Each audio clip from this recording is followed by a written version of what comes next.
طاہرہ بیگم کے سامنے وہ حادثہ محتاط رہا، غلطی سے بھی اس نے زرش یا نوشین وغیرہ سے بے تکلفی کا اظہار نہ کیا، جبکہ سعید احمد، فرح علی مسلسل ان کو باتوں میں الجھائے ہوئے تھے، اور اب جب وہ ان کو ابو کے کہنے پر چھوڑنے آ رہا تھا تو بھی امی کے چہرے کی ناگواری اس کو بہت کچھ سمجھا چکی تھی۔ زندگی میں ان سب معاملات سے بھی دو چار ہونا تھا، اس کو اندازہ ہو رہا تھا۔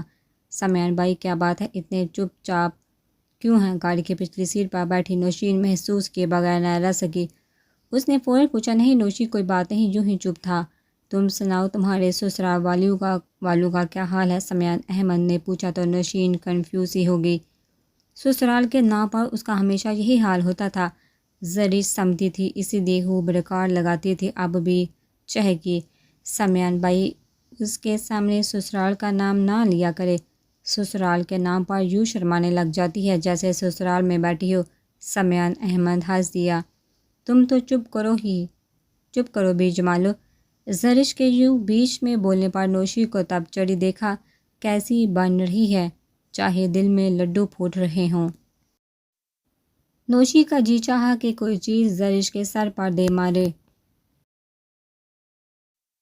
بکواس نہیں کرو، اس نے دوپٹے کو زرش پر مکھی اڑانے والے انداز میں لہرایا۔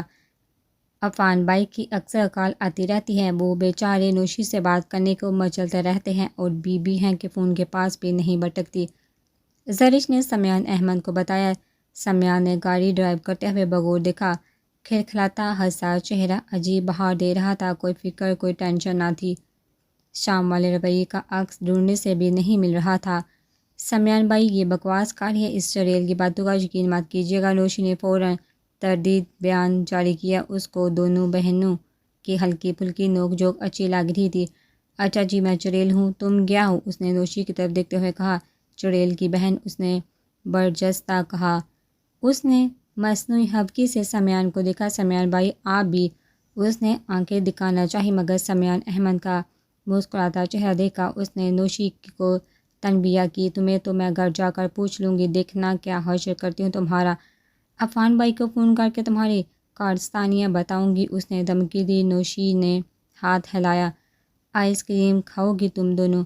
گاڑی آئس کریم پارلر کے قریب سے گزری تو سمیان نے پوچھا، نیکی اور پوچھ میں ضرور کھاؤں گی۔ زرش نے فوراً حامی بھری۔ نوشی نے بھی سر ہلایا، اس نے جگہ دیکھ کر کار پارک کی۔ آئس کریم پارلر کافی وسیع تھا، اس کے ساتھ دونوں اندر آگے، وہ ان کو ایک ٹیبل کی طرف لے آیا۔ اپنا پسندیدہ فلیور منگوا کر تینوں نے نہ صرف باتیں کر رہے تھے بلکہ آئس کریم سے بھی انصاف کر رہے تھے۔ جب بھی آئس کریم کھاتے زرش کی نگاہ سامنے اٹھی، جانا پہچانا چہرہ تھا مگر اس کے ساتھ موجود لڑکا۔ اس نے نوشی کو ٹھکا دیا، وہ متوجہ ہوئی تو اسے سامنے دیکھنے کا اشارہ کیا۔ سمیان احمد سر پھاڑتا بنا دونوں پر ضرور توجہ دیتا۔ نوشی بھی اس لڑکی اور لڑکے کو دیکھ کر حیران ہوئی، دونوں کونے کے ایک ٹیبل پر جا بیٹھے۔ کیا بات ہے، تم دونوں ایک دم چپ کیوں ہو گئی ہو؟ سمیان نے پوچھا اور پھر نوشی کی نگاہوں کا تعاقب کیا۔ زرش سمیان احمد کو بغور دیکھ رہی تھی، سمیان احمد انہی کی طرح حیران ہوا تھا، پھر ایک دم سر کو جھٹکا۔ یہ فوزیہ آپی ہے، مگر ان کے ساتھ یہ لڑکا کون ہے؟ نوشی نے پوچھا۔ پتہ نہیں، ہوگا کوئی جاننے والا، اس نے کندھے اچکائے، مگر پھر بھی جس طرح کیسا حالانکہ نظریات ہیں ان کے مطابق رات کے اس پہر ایک اجنبی لڑکے کے ساتھ یوں پارلر میں ہونا حادثہ حیران کن ہے۔ زرش خاموش تھی، نوشین کہے بغیر نہ رہی۔ فوزیہ کا ابھی تک دھیان ادھر نہیں گیا تھا، ورنہ ضرور دیکھتی۔ بھائی میں کیا کہہ سکتا ہوں، ہوگا ان کا پرسنل معاملہ، تم اپنی آئس کریم کی طرف دھیان دو۔ پگھل رہی ہے، اس کو صرف حیرت ہوئی تھی، یہ لڑکا اس کے لیے بھی قطعی اجنبی تھا۔ تاہم اس نے کوریدنا مناسب نہ سمجھا، اسی لیے نوشی کو ٹال دیا۔ سمیان بھائی آپ کو اتنا مطمئن بھی نہیں ہونا چاہیے، تھوڑا بہت تو دھیان دینا چاہیے، تائی امی فوزیہ آپی کو آپ کے لیے پسند کر چکی ہیں، زرش نے کہا۔ تم اس نے اسے کچھ کہنا چاہا مگر پھر خاموش ہو گیا۔ چلیے، تائی امی زیادہ بہتر جانتی ہے، جب وہ رسک لے رہی ہیں تو پھر۔ زرش نے کندھے اچکائے، سمیان احمد پھر بھی خاموش رہا، وہ اس سلسلے میں ان سے بات نہیں کرنا چاہتا تھا۔ سعید احمد اس سلسلے میں طاہرہ بیگم سے بات کر چکے تھے، یہ معاملہ فی الحال دب چکا تھا، اسی لیے وہ مطمئن تھا۔ آئس کریم سے فارغ ہو کر اس نے اپنی جیب میں ہاتھ ڈالا اور جب نکالا تو اس میں لاکر تھا۔ یہ نوشی تمہارے لیے لیا تو زرش کے ساتھ ہی تھا، مگر اس دن تمہیں دینا یاد نہ رہا، آج یاد آیا تو آتے ہوئے لے آیا تھا۔ کہ واپسی پر تمہیں دے دوں گا۔ اس نے نوشین کی طرف ہاتھ بڑھایا۔ نوشین ایک دم سرپٹا گئی۔ زرش کے لاکر کی طرح کا لاکر تھا، بس فرق صرف یہ تھا کہ اس پر NS کے الفاظ کندہ تھے۔ یہ میرے لیے، اسے حیرت ہوئی۔ تم دونوں کے لیے بنوائے تھے۔ زری کو اس نے دے دیا تھا، تمہارا میرے پاس تھا، آج یاد آیا تو ساتھ لے آئے۔ نوشین ششپنچ میں تھی کہ دے کے نہ لے، اب پکڑ بھی لو۔ دیکھ کیا رہی ہو، تمہارے لیے ہے۔ زرش مسکرا کر دونوں کو دیکھ رہی تھی۔ نوشین نے جھجکتے ہوئے لاکر اٹھا لیا۔ اب پہن بھی لو، اس نے محبت سے کہا تو نوشین نے نفی میں سر ہلا دیا۔ نہیں، گھر جا کر ماما سے اجازت لے کر پہنوں گی۔ وہ ایک دم سنجیدہ ہو گیا۔ کیوں اجازت کی کیا ضرورت ہے؟ فرح کو بھی دیا تھا، زرش کو بھی اور تمہیں بھی۔ اتنا مہنگا لا کر ماما ناراض نہ ہو جائے۔ اس کے لہجے میں ہبکی محسوس کر کے اس نے فوراً تجزیہ کی۔ نہیں ہوں گی، پہن لو اور اب چلو۔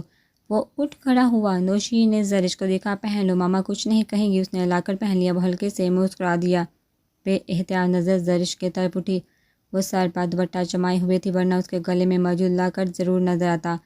تھینک یو سمیان بھائی۔ نوشین اٹھ کر کھڑی ہو گئی۔ سمیان بل پے کر کے ان کے ساتھ باہر آ گیا۔ فوزیہ اور وہ لڑکا ابھی تک کونے والی ٹیبل پر موجود تھے۔ زرش نے باہر نکلنے سے پہلے نظر ان پر ڈالی۔ فاروق چچا آئے تھے اماں سے، انہوں نے نواز اور نویرہ کی شادی کی بات کی تھی۔ کافی دیر تک بیٹھے رہے اور پھر سوچ کر جواب دینے کا کہہ کر چلے گئے تھے۔ اماں نے نبیل بھائی سے رات بات کی تھی۔ انہوں نے ساجد بھائی اور ساجدہ بھابھی سے صلاح مشورہ کر کے فیصلہ کرنے کو کہا تھا۔ اماں نے صبح ہی دونوں جگہ فون کر کے رائے لے لی تھی۔ دونوں نے کہہ دیا کہ جیسا وہ لوگ مناسب سمجھے کر لیں۔ اماں نے حمید صاحب سے بھی فون پر بات کی تھی۔ انہوں نے بھی کہہ دیا تھا کہ نیک کام میں تاخیر نہیں ہونی چاہیے، جتنا جلدی نمٹ جائے اچھی بات ہے۔ اماں نے ہر طرف سے تسلی بخش جواب پا کر فاروق صاحب کو فون کر دیا تھا کہ وہ لوگ آج رات کھانے پر آ جائے، پھر مل بیٹھ کر جو بھی تاریخ مناسب سمجھتے ہیں رکھ لیتے ہیں۔ خاندان کی ہی بات تھی، کون سا باہر کا معاملہ تھا، اسی لیے انہوں نے فون کر کے حمید چچا کے علاوہ شارق، زمان اور فاروق وغیرہ سب کو رات کے کھانے پر انوائٹ کر لیا تھا۔ وقت تھوڑا تھا، کام ہو سے سب سے بڑی ذمہ داری کھانے ہی کی تھی۔ سب ہی ود فیملی انوائٹ تھے، ساتھ میں نبیلہ بھابھی کی پوری فیملی بھی تھی، ساجدہ باجی، احمد بھائی وغیرہ سبھی ہی تھے۔ ساجدہ باجی جلدی آ گئی تھی، تینوں مل کر کچن کا کام سنبھالے ہوئے تھی۔ شام تک مہمان آنا شروع ہو گئے تھے۔ حمید چچا کے ہاں سے چچا اور چچی تھے، رضا اور رمشاد دونوں ہی نہیں آئے تھے۔ نبیلہ بھابھی کی ساری فیملی تھی، بھابیاں، بھائی، والدہ وغیرہ۔ فاروق چچا کے ہاں سے بھی سبھی بیٹیاں، داماد، چچے، چچی اور چچا خود تھے، البتہ شارق نہیں آیا تھا۔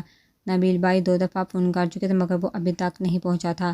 اماں نے نبیل کو کہا بھی تھا کہ شارق واجدہ خالہ کو ساتھ ضرور لائے۔ انہوں نے شارق کو پیغام بھی دیا تھا لیکن وہ ابھی تک غائب تھا۔ مغرب کے بعد تک گھر میں اچھی خاصی چہل پہل تھی۔ ساجدہ باجی، نبیلہ بھابھی اور ان کی بھابھیوں نے آ کر نویرہ کو کچن اور دیگر کاموں سے بے دخل کر دیا تھا۔ تو صرف تاریخ مقرر کرنے کا معاملہ، مگر ان کے ہاں پھر بھی خاص اہتمام کیا جاتا تھا۔ اس دفعہ بھی اچھا خاصا اہتمام ہوا تھا۔ سبھی خاندان کے افراد تھے مگر نویرہ اپنے کمرے میں ہی بند رہی۔ باہر کیا ہو رہا ہے، کیا نہیں، کون آ رہا ہے، ابھی تک کون نہیں پہنچا، حمیرہ اسے ہر 2 منٹ بعد آ کر خبر دے جاتی تھی۔ فیروزی سوٹ پہنے، سلیقے سے سر پر دوپٹہ جمائے وہ اپنے کمرے میں ہی تھی۔ جو بھی آتا تھا خصوصاً خواتین اس کے کمرے میں ہی ڈرنا مارے بیٹھ جاتا تھا۔ نویرہ کی چاروں بہنیں یہی تھیں، نواز کی چاروں بہنیں یہی تھیں، شوخ اور چنچل ایک سے بڑھ کر ایک، سوائے حمیرہ کے سبھی شادی شدہ تھی۔ نویرہ ان کی باتوں سے محظوظ ہو رہی تھی۔ شارق بھائی آگے ہیں، بڑی امی بھی ہیں۔ شارق بھائی بازو میں اٹھا کر انہیں اندر لائے ہیں۔ وہ ثنا اور شمائلہ کے ساتھ باتوں میں مصروف تھی جہاں حمیرہ نے اندر آ کر اطلاع دی تھی۔ بڑے عرصے بعد بڑی امی خاندان کی کسی تقریب میں شرکت کر رہی تھی، ورنہ اپنی معذوری کے باعث انہوں نے کہیں آنا جانا ہی چھوڑ دیا تھا۔ نویرہ کی منگنی پر بھی وہ نہیں آئی تھی۔ بڑی دیر کی ہے شارق بھائی نے آنے میں، حمیرہ سے بڑی زارا نے کہا تھا، لیکن آ تو گئے ہیں نا، دیر آدید درست آدید اسی کو کہتے ہیں۔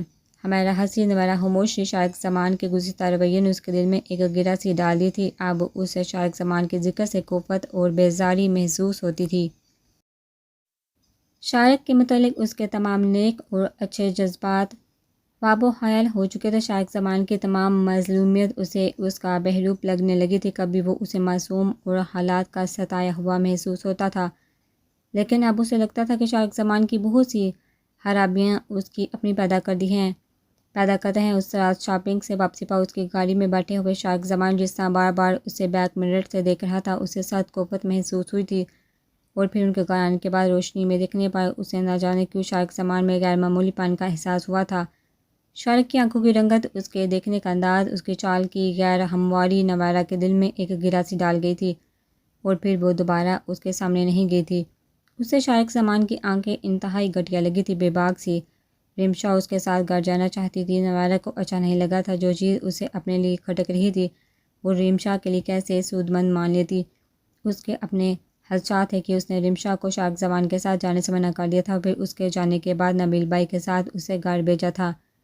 شارق کی سرگرمیوں سے تقریباً سارا خاندان ہی واقف تھا، مگر اس کے باوجود ہر کوئی بھرپور عزت دیتا تھا۔ کبھی ان لوگوں میں نویرہ بھی تھی، لیکن اب اس کے دل میں شارق کی طرف سے بال آ گیا تھا، سو وہ اسے عزت کے قابل بھی نہیں سمجھتی تھی۔ چلو آؤ نویرہ بڑی امی سے مل آئیں۔ وہ خیالوں کی دنیا میں غرق تھی۔ ثنا کی پکار پر چونکی۔ جی کیا کہا ہے؟ اس نے پوچھا تو ثنا نے اپنی بات دہرائی۔ وہ سبھی جا رہی تھی۔ نویرہ نے نفی میں سر ہلایا۔ نہیں، اتنے مہمانوں میں بھلا میں جاتی اچھی لگوں گی؟ کچھ نہیں ہوتا، چلو آؤ اٹھو۔ اپنے خاندان کے سبھی مرد حضرات ہیں، ایک دفعہ چل کر سب سے سلام دعا تو کر آؤ۔ امی اور چچی تمہیں یہیں مل گئی ہیں، بس جا کے سب سے مشترکہ سلام لینا اور بڑی امی کے پاس تک جانا۔ اللہ خیر صلاح۔ شمائلہ نے مشورہ دیا تھا۔ وہ تینوں کو دیکھنے لگی۔ چلو اٹھو بھائی، کچھ نہیں ہوتا، آؤ۔ زارا نے اس کا ہاتھ پکڑ کر اٹھایا تھا۔ لاؤنج میں سبھی براجمان تھا، ایک طرف مرد تو دوسری طرف خواتین۔ وہ جی جک رہی تھی۔ زارا اور شمائلہ اس کے ساتھ ہی۔ اسے کچھ حوصلہ ہوا۔ السلام علیکم، اس نے ایک اچٹتی نظر ڈالی تھی۔ سب نے دیکھا تھا۔ وہ فوراً سر جھکا گئی۔ چلو وہ بڑی امی ادھر ہیں، ان کے پاس چلتے ہیں۔ ثنا نے اس کے کان میں سرگوشی کی تھی۔ اس کا ہاتھ پکڑ کر دائیں طرف رکھے صوفوں کی طرف بڑھ گئی تھی۔ وہ اس کے ساتھ کھینچتی چلی گئی۔ السلام علیکم بڑی امی، کیسی ہیں آپ؟ واحدہ بیگم کے پاس جا کر ثنا نے اس کا ہاتھ چھوڑ دیا تھا۔ وعلیکم السلام۔ ثنا ان کے سامنے جھکی تھی۔ انہوں نے اس کے سر پر پیار کیا تھا، پھر دونوں نے نویرہ کو دیکھا، وہ بھی ان کے سامنے جھکی تھی۔ انہوں نے بہت محبت سے سر پر پیار کر کے اس کی پیشانی چوم لی تھی۔ آؤ بیٹھو ادھر۔ انہوں نے صوفے کی طرف اشارہ کیا تھا۔ ان کے دائیں طرف جگہ تھی، وہ بیٹھ گئی۔ حمیرہ، شمائلہ، زارا سبھی آ کر ملی تھی۔ آپ کی طبیعت کیسی ہے بڑی امی؟ نویرہ نے پوچھا تھا۔ وہ مسکرا دی۔ اللہ کا شکر ہے، وہ جس حال میں رکھے اس کا کرم ہے۔ باقی سب پھر باتوں میں مصروف ہو چکے تھے۔ نویرہ کو واحدہ خالہ سے خاص انسیت تھی۔ اب بھی وہ ان سے چھوٹے موٹے سوال کرنے لگی تھی۔ وہ بڑی محبت سے جواب دے رہی تھی۔ رفعت باجی کب تک پاکستان کا چکر لگا رہی ہیں؟ فون تو آتا رہتا ہوگا ان کا۔ شارق زمان کے علاوہ واحدہ خالہ کی صرف ایک ہی بیٹی تھی، وہ بھی اتنی دور جدہ میں جا آباد ہوئی تھی۔ سال دو سال بعد آنا ہوتا تھا، اور سارے خاندان کو ان کی آمد کا انتظار رہتا تھا۔ کہہ تو رہی تھی کہ اگلے 2-3 ماہ میں چکر لگائے گی، دیکھتے ہیں کب آتی ہے۔ نویرہ نے سر ہلایا، پھر اس نے حاضرین پر سرسری نظر ڈالنے کو سر اٹھایا تھا، ورنہ مسلسل سر جھکائے ہوئے تھی۔ اس کے سامنے ہی صوفے پر نبیل بھائی، احمد بھائی اور شارق زمان تینوں براجمان تھے۔ نبیل اور احمد بھائی باتوں میں الجھے ہوئے تھے۔ شارق زمان البتہ خاموش بیٹھا انہی کی طرف دیکھ رہا تھا، بے تاثر چہرہ، بے تاثر نگاہیں۔ نویرہ کے دیکھنے پر بھی اس نے نگاہیں نہیں پھیری تھی۔ نویرہ کی بویں تن گئی۔ شارق زمان کے یہی انداز و اطوار نویرہ کو ناگواری کے سمندر میں دھکیل دیتے تھے، اور اب بھی نگاہیں پھر گئی۔ یہ شخص کیا چاہتا ہے؟ کیوں کر رہا ہے یہ سب؟ وہ الجھ کر رہ گئی۔ میں آتی ہوں بڑی اماں۔ وہ وہاں سے جلدی سے اٹھ آئی تھی۔ کچن میں آ کر گلاس میں پانی نکال کر گھونٹ گھونٹ پینے لگی۔ پہلے بھی شارق زمان یہی تھا، اور میں بھی۔ اب کیا بدل گیا ہے جو وہ مجھ پر نظر اٹھا کر جھکانا بھول جاتا ہے؟ اتنی بے باکی وہ کلس کر رہ گئی۔ خالی گلاس کاؤنٹر پر رکھتے ہوئے مسلسل اسی نچ پر سوچ رہی تھی۔ اندر سے مسلسل باتوں کی آوازیں آ رہی تھی، کہکاریاں تھیں۔ نویرہ کا دل دوبارہ اندر جانے کو نہ چاہا۔ وہ اسٹول کھینچ کر بیٹھ گئی۔ اور یہ رضا کیوں نہیں آئے، اور نہ ہی رمشا؟ خیریت ہو؟ سبھی آئے ہیں صفائی ان دونوں کی؟ مجھے کال کر کے پتہ تو کرنا چاہیے۔ چچی کہہ رہی تھی کہ موڈ ہوگا تو بعد میں آ جائیں گے۔ اتنا تو وقت ہو گیا، اب کب آئیں گے؟ وہ اٹھ کھڑی ہوئی تھی۔ لاؤنج میں تو سبھی تھے۔ وہ نبیل بھائی کے کمرے میں چلی آئی۔ کال میں لائی تو رمشا نے رسیو کی۔ اسلام دعا کے بعد اس نے پوچھا کیوں نہیں آئے دونوں؟ تو جواباً بہت اکھڑا ہوا انداز تھا، آپ کی شادی کی تاریخ ہی طے ہونی ہے، ایسی کون سی شاہی تقریب ہے جس میں ہم دونوں کی شرکت بہت لازمی ہے؟ نہایت تلخی تھی زبان میں۔ نویرہ حیران ہوئی۔ رمشا کا طنزیہ انداز تو بارہا محسوس ہوا تھا، مگر یہ تلخی، یہ بات کرنے کا کون سا انداز ہے؟ میں نے یوں ہی فون کیا تھا، تم تو… نویرہ چپ ہو گئی۔ سوری، لیکن مجھے اسی طرح بولنا آتا ہے۔ رضا کی کمی محسوس ہو رہی ہے تو اس کے موبائل پر کال کریں، ادھر تو کوئی فائدہ نہیں ہوگا سوائے زخموں پر نمک چھڑکنے کے۔ پہلے سے زیادہ جلا بھنا انداز تھا۔ نویرہ گردن ہلا کر رہ گئی۔ رضا سے جھگڑا ہو گیا ہے؟ کس بات پر؟ اس کی عقل یہیں تک جاتی تھی۔ جھگڑا اس سے کون جھگڑتا ہے؟ اس سے تو خوابوں سے فرصت نہیں، نارسائی کا غم منا رہا ہے وہ، اور میں اس سے جھگڑوں گی؟ انتہائی تلخ انداز تھا۔ نویرہ کے حق پر لینا پڑا۔ تمہاری باتیں میرے سر سے گزر رہی ہیں، نویرہ نے کہا تو دوسری طرف وہ ہنستی چلی گئی تھی۔ ہنس کیوں رہی ہے؟ نویرہ کو اس کے دماغی حالت پر شبہ ہوا۔ شکر کرے ہنس رہی ہوں، اور اس بات کا بھی شکر کرے کہ میری باتیں آپ کے سر سے گزر رہی ہیں۔ آرام سے نماز بائی کو پیاری ہوں، سو نفل پڑھوں گی۔ نویرہ کو یکدم اس کے لہجے سے حقارت سی محسوس ہوئی۔ رمشا… نویرہ کو یقین ہو چلا کہ واقعی رمشا کا دماغ چل گیا ہے۔ پتہ نہیں آپ میں ایسی کیا بات ہے، میں چاہوں بھی تو حد سے نہیں گزر سکتی، اور جس دن میرا ضبط اور احتیاط جواب دے گیا اس دن میں وہ سب کچھ کر گزروں گی، خواہ میرا اپنا ہی سب کچھ برباد کیوں نہ ہو جائے۔ سننا نویرہ، ابھی آپ نے یہ بات رضا کو بھی سمجھا دیجیے گا، بڑی سنتا ہے وہ آپ کی۔ غم اور غصے سے کہتے وہ ایک دم کھٹاک سے فون رکھ چکی تھی۔ نویرہ ریسیور تھامے حیران اور ششدر بیٹھی رہ گئی۔ رمشا کی غیر مہم سی باتیں، جلا بھونا انداز، تلخ لب و لہجہ، کچھ بھی تو نظر انداز کیے جانے والا نہ تھا۔ پتہ نہیں اب ان دونوں میں کیا بات ہوئی جو رمشا یوں بیہیو کر رہی ہے، وہ تفکر سے سوچے گئی۔ وہ فون رکھ کر باہر نکل آئی تھی۔ باہر اب بھی کہکو کی آوازیں گونج رہی تھی۔ نویرہ کا ارادہ اپنے کمرے میں جانے کا تھا۔ جبھی راہداری سے گزرتے لاؤنج سے نکلتا شارق زمان کو دیکھا، وہ رک گئی۔ شارق زمان بھی دیکھ چکا تھا نویرہ کو، لاؤنج کے دروازے کے سامنے سے گزر کر اپنے کمرے میں جانا تھا، وہ راستے میں رکا ہوا تھا۔ مبارک ہو، 2 ماہ بعد کی تاریخ طے پا گئی ہے، بڑا لکی ہے نواز، وہ مسکرا کر کہہ رہا تھا۔ نویرہ کے دل میں اگر اس کی طرف سے بدگمانی نہ آ چکی ہوتی تو ضرور جواب دیتی، مگر اب وہ لب بیچ کر خاموش رہی۔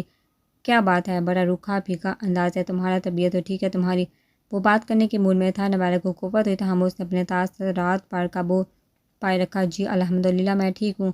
شارق مسکرائے، وہ بغور ریکھا فیروزی سوٹ میں، سر پر اچھی طرح دوپٹہ جمائے، وہ ہمیشہ کی طرح بہت پر اعتماد دکھائی دے رہی تھی اور حسین تھی۔ وہ حسین تھی، مگر اس کی شخصیت کی سب سے بڑی خوبی اس کے کردار کی پختگی تھی۔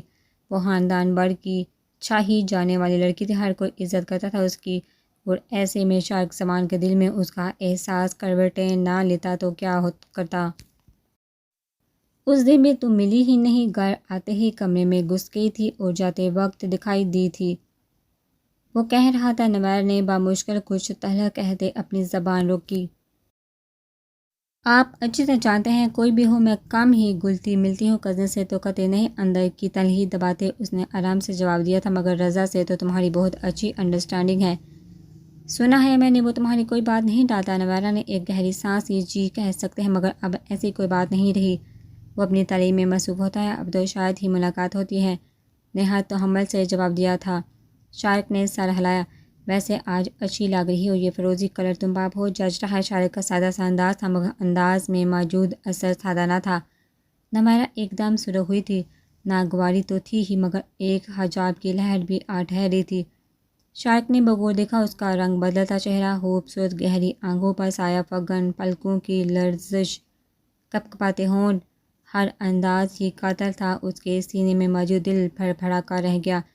جی پلیز راستہ دیں، مجھے کمرے میں جانا ہے۔ ایک پل لگا تھا اسے کنفیوز ہونے میں، مگر اگلے ہی لمحے اس کے لہجے میں ناگواری سمٹ آئی تھی۔ سارا حجاب ایک طرف ڈالے، وہ کہہ رہی تھی۔ شارق ایک طرف ہٹ گیا تھا، وہ تیزی سے اس کے قریب سے گزر کر اندر جانا چاہتی تھی، جب بھی لہراتا دوپٹہ شارق کے وجود کو چھوتا راہداری میں رکھی لوہے کی ٹیبل میں پھنسا تھا۔ نویرہ تیزی سے پلٹی تھی، دوپٹہ کھچاؤ لگنے سے سر سے اتر چکا تھا۔ نوارہ کے لمبے سلکی بال اس کی ساری پشت پر بکھر آئے تھے۔ شارق تمساتے دیکھے کہ اوف یہ کیا مصیبت ہے، ایک تو بال کھلے تھے، دوسرا دوپٹہ پھنس چکا تھا۔ کچھ شارق زمان کی موجودگی نوارہ کو وقت کے ساتھ ساتھ کنفیوز بھی ہو اٹھی تھی۔ لائیے میں نکال دیتا ہوں، اس طرح دوپٹہ پھٹ جائے گا۔ دوپٹے کا کونا کھینچنے سے سلاح کے اندر پھنس چکا تھا۔ نوارہ نے تیزی سے جھٹکے سے کھینچ کر نکالنا چاہا تھا جب شارق ایک دم آگے بڑھا تھا۔ نہیں پلیز میں نکال لوں گی، ایک ہاتھ سے لمبے بال سمیٹے دوسرے ہاتھ سے دوپٹہ نکال رہی تھی۔ شارق اس کے منع کرنے پر خاموشی سے دیکھے کیا جھٹکے سے کھینچ کر اس نے کونا نکال لیا تھا۔ نیز دوپٹے میں کتنا بڑا سرا ہو گیا تھا۔ وہ دھیان دیے بغیر تیزی سے چلی گئی تھی۔ شارق زمان اسے دیکھتا رہا یہاں تک کہ وہ اپنے کمرے میں گھس چکی تھی۔ نوارہ کے لمبے بال واقعی خوبصورت تھے، اس کے ذہن میں بالوں کی آبشار جم کر رہ گئی تھی۔ شارق تم ادھر کھڑے ہو، کھانا لگانے لگے ہیں، چلو آؤ، بڑی اماں تمہارا پوچھ رہی ہیں، پھر ٹیبل پر چلتے ہیں۔ خواتین یہیں کھائیں گی۔ اور ابھی تک دروازے کو گھور رہا تھا جہاں سے وہ اندر داخل ہوئی تھی۔ نبیل کی باتوں پر پلٹ کر دیکھا تھا، کچھ سمجھ نہ آئی تھی مگر وہ اس کی تقلید میں اس کے پیچھے چل دیا تھا۔ نوارہ کی شادی کی تاریخ طے ہو چکی تھی، 2 فروری طے پائی تھی۔ وہ روز سوموار، اس وقت دسمبر کا آغاز تھا، درمیان میں پورا جنوری تھا، کافی دن تھے، سو ہر کوئی مطمئن تھا۔ فروری کے بعد ساجدہ باجی اور نواز کی بہنوں کے بچوں کے ایگزام تھے، سو اسی لیے فروری کا مہینہ ہی طے ہوا تھا۔ چائے بنا کر پہلے اس نے حمید صاحب کے کمرے میں پہنچائی تھی، پھر ٹرے میں 3 گلاس لے کر وہ لاؤنج میں آ گئی۔ بڑے صوفے پر رضا لیٹا ہوا تھا لیکن اس کا سر زبیدہ کی گود میں تھا۔ تم نے بتایا کیوں نہیں؟ تمہیں اتنا تیز بخار ہے، جسم بنک رہا ہے تمہارا۔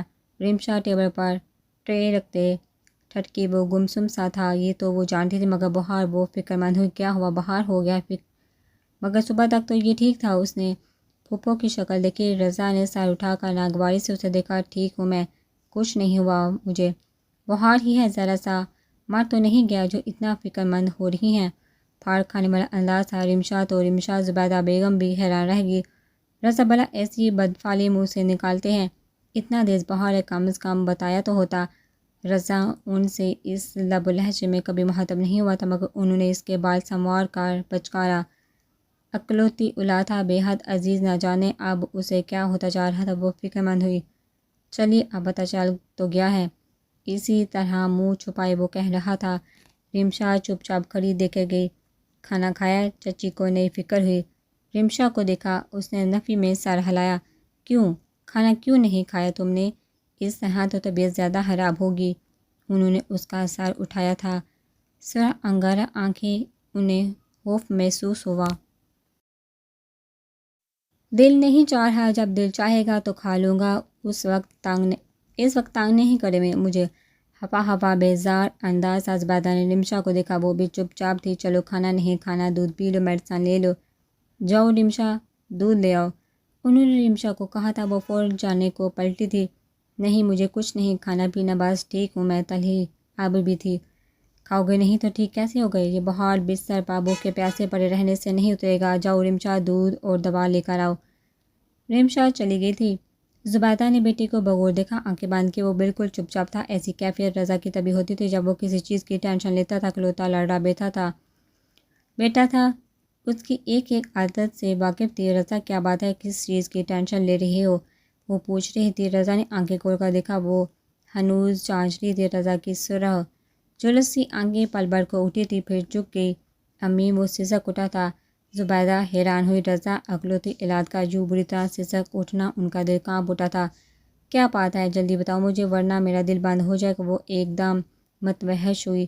مجھے وہ کچھ کہتے کہتے رک گیا۔ زبیدہ کی بےتابی بڑھی۔ ہاں بولو کیا مجھے؟ انہوں نے اسے حوصلہ دیا۔ مجھ سے وعدہ کرے، میں جو بھی مانگوں گا مجھے دیں گی۔ وہ مچل اٹھا، دونوں ہاتھ تھام لیے۔ وعدہ کرے پلیز ورنہ میں مر جاؤں گا۔ وہ بلک اٹھا تھا، وہ بھول گیا تھا وہ اس وقت کہاں ہے، کس کے سامنے ہے، کیا کہنے جا رہا ہے۔ بس یاد تھا تو صرف اتنا کہ وہ کھیلن کو چاند مانگ رہا تھا، اگر اسے چاند نہ ملتا تو وہ مر جاتا۔ رضا میری جان سنبھالو خود کو، کیا بات ہے بتاؤ، جلدی کرو۔ وہ ماں تھی، بیٹی کی حالت پر تڑپ اٹھی تھی۔ کب اس طرح تڑپ کا اس نے کبھی کچھ مانگا تھا؟ اور اب وعدہ کرے میری بات مانے گی؟ وہ بچوں کی طرح ضد کر رہا تھا، ہر حال میں منوانے والا انداز تھا۔ حواس بے حواس سے زبیدہ نے رضا کے گرم ہاتھ تھام لیے، مضبوطی سے مٹھیوں میں جگڑ لی۔ میری جان، میری چندہ، تو کہے تو صحیح، تیری ماں تیرے لیے تو اپنی جان بھی دے دے گی۔ اس وقت وہ کچھ بھی مانگتا وہ دے دیتی۔ رضا کی حالت ان کے لیے ناقابل برداشت تھی۔ مجھے نوارا چاہیے لفظ کیا تھے؟ دھماکہ ہوا تھا۔ چھناکے سے دودھ کا بڑا گلاس اور پلیٹ رمشا کے ہاتھ سے گر گئے تھے۔ زبیدہ بیگم بھی ہکا بکا تھی۔ ایک نظر دروازے میں کھڑی بے حس و حرکت رمشا پر ڈالی اور پھر رضا کو دیکھا جو ان کے دونوں ہاتھوں میں آنسو بھری آنکھیں لیے کھیلن کو چاند مانگ رہا تھا، لیکن کانچ پر پاؤں پڑ گیا تھا اور پھر کوئی چیز اس کا وجود چیرنے لگی تھی۔ ایک تکلیف کی سرد لہر تھی جو رگوں پہ میں اندر تلک سرد کرتی گئی۔ خون ابل پڑا تھا مگر وہ بے حس اور حرکت دیوار کو تھام کر وہیں ٹھہر گئی تھی، جیسے اب جسم میں جان نہ رہی ہو۔ مجھے نوارا چاہیے، ہر حال میں چاہیے مجھے، وہ نہ ملی تو میں مر جاؤں گا۔ وہ رو پڑا۔ رمشا بے تاثر نگاہوں سے رضا کو دیکھ گئی۔ قیامت آ چکی تھی۔ اسی دن سے وہ ڈرتی تھی اور یہ دن آ چکا تھا۔ زبیدہ بیگم کی کچھ سمجھ میں نہیں آ رہا تھا کہ رضا کیا کہہ رہا ہے۔ رضا، وہ پکاری، مر جاؤں گا، بہت صبر کیا ہے، بہت برداشت کیا ہے، مگر امی مجھے صرف اور صرف نوارا چاہیے۔ اس کی ایک ہی تکرار تھی، ایک ہی نام تھا ہونٹ پر، نوارا نوارا نوارا۔ بخار سے پھنکتا جسم، لرزتے ہاتھ، برستی آنکھیں۔ زبیدہ کچھ بھی سمجھنے سے قاصر تھی۔ خبردار، تو نے مزید ایک لفظ بھی کہا نوارا۔ او میرے اللہ، رضا تجھے ہو کیا گیا ہے؟ نوارا کہہ دے کہ تو مذاق کر رہا ہے۔ یا اللہ، یہ کیا ہے؟ ان کے حواس بحال ہو چکے تھے۔ اپنے ہاتھ اس کے ہاتھوں سے چرا لیے۔ رضا نے بے تابی سے دوبارہ ہاتھ جگڑ لی۔ امی، خدا کے لیے بڑی چچی سے بات کرے، مجھے نوارا نہ ملی تو میں مر جاؤں گا۔ زبیدہ حیران نظروں سے دیکھا کہ یہ خواب نہیں تھا، حقیقت نہیں، حقیقت ہی۔ رضا کا مطالبہ نہیں۔ رضا، اس کے بعد کبھی منہ سے ایسی بات مت نکالنا۔ نوارا کسی کے نام سے منسوب خاندان میں بھونچال آ جائے گا۔ اپنی اور نوارا کی عمر کا فرق ہی دیکھ، کیوں ہمیں خاندان بھر کی لعنت ملامت کروائے گا؟ خاندان سے نکلوائے گا کیا؟ کچھ بھی ہو نوارا مجھے نہ ملی تو میں مر جاؤں گا، وہ حزیاتی انداز میں کہتا اٹھ بیٹھا تھا۔ رمشا بے حس و حرکت رضا کو دیکھ گئی۔